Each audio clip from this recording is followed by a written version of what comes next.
السلام عليكم ورحمة الله وبركاته. إن شاء الله النهاردة هنكملهم مراحل التأسيس، بس المرحلة دي بقى هتعدي للأطفال اللي هم في سن تانية ابتدائي وتالتة ابتدائي لو هم ضعاف في الإملاء. لكن اللي هم لسه في أولى لازم يتمكن من الحركات القصيرة حاليا، وفي الترم التاني بياخد الحركات الطويلة. عشان تأسسي ابنك لو هو الأول لازم يكون حافظ الحروف، لازم يعرف أصوات الحروف بالفتحة والكسرة والضمة والسكون. طبعا عرفناها إن هي لازم يكون في حرف يسبقها أوله يكون عليه فتحة أو كسرة أو ضمة، وإحنا واخدينها حلقة لوحدها ديت. هنبدأ بقى نمليه بالحركات القصيرة، ونقول له مثلا عاملة كتب. دلوقتي بقى نكملهم ونعرفهم الحركات، الفرق بين الحركة القصيرة والحركة الطويلة. هنبدأ بالفتحة. الحركة القصيرة اللي هي الفتحة،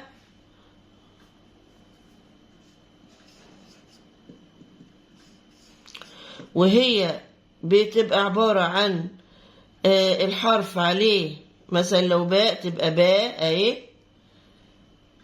ثاء، وهكذا، وهو عارفها طبعا. هنبدأ نقول له أنا عايزة أطولها شوية، با با، بدل ما تبقى تتنطق مسافة حرف واحد لا هنطقها مسافة حرفين، با.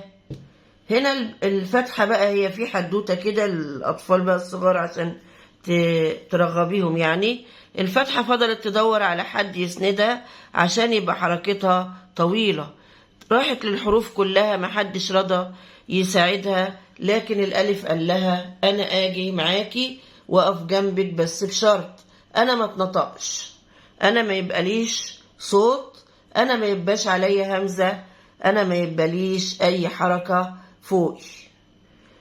قالت له ماشي، رايح معاها.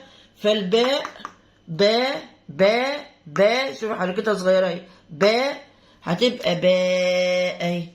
جه بسرعة تعالى يا ألف بقى جنبها، راح الألف واقف جنبها كده، باء باء. تعالي يا سا سا سا سا سا اهي صغيرة اهي عليها فتحة اهي. جه وقف جنبها الألف كده اهو، بقى ثا ثا.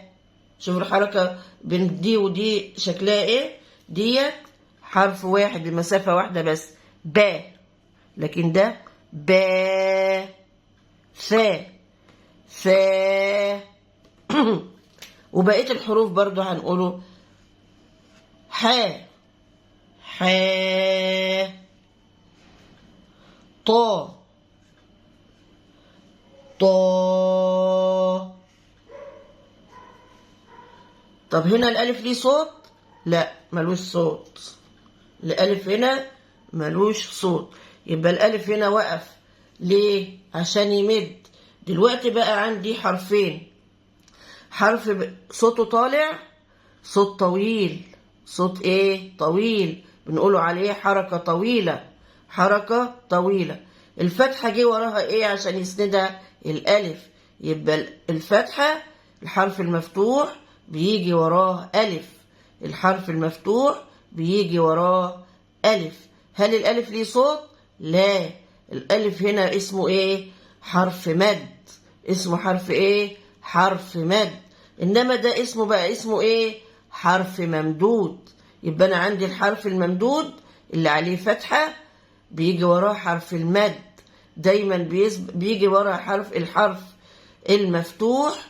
لما نحب نمده بنمده بالايه؟ بالالف. هل الالف ليه صوت؟ لا. هل ينفع احط عليه فتحة؟ لا. هل ينفع احط عليه ضمة؟ لا. هل ينفع احط عليه همزة؟ لا.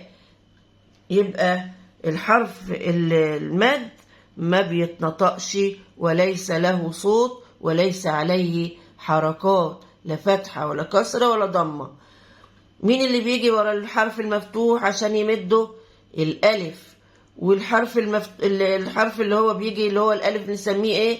حرف مد. والحرف التاني ده اسمه ايه؟ حرف ممدود. كده احنا خدنا اللي اول حركة طويلة اللي هي المد بالالف. المد بالالف، ونجيب له كلمات بقى فيها مد بالالف. وليكن مثلا نقول له طارق اهي، ومدله كده، اعرفه له اللي ده ممدود. طا، ها، اوضحها له. لكن دي لو انا مش عايزه امد هقول طا، طرق مثلا. لكن دي طارق، صوت اهو طويل، حركه طويله. لو قلنا عامر، عامر، نجيبوا الراء هنا شويه عشان تبان. عامر. وهكذا نبدأ نعرف ابني الحركات الطويلة، وأعرفه إن الحرف اللي بيجي وراه حرف مد بيبقى اسمه حرف ممدود، واللي يجي وراه اللي هو الألف يعني حرف مد.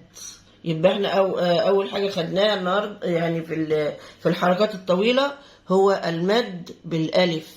المد بالألف. طب هل المد بالألف بيجي ورا أي حرف كده؟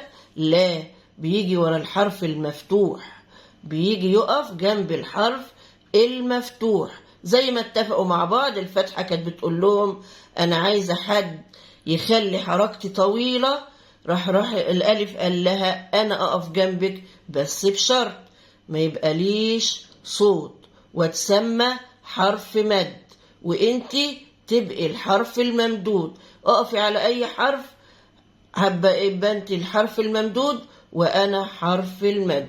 يا رب تدربي ابنك عليها، عشان دي اكتر حاجة بيغلطوا فيها في الاملاء، وخصوصا لما يوصل لتانية وتالتة بتبقى وحشة قوي، ولو ما تأسسي هيفضل معاه المشكلة دي على طول.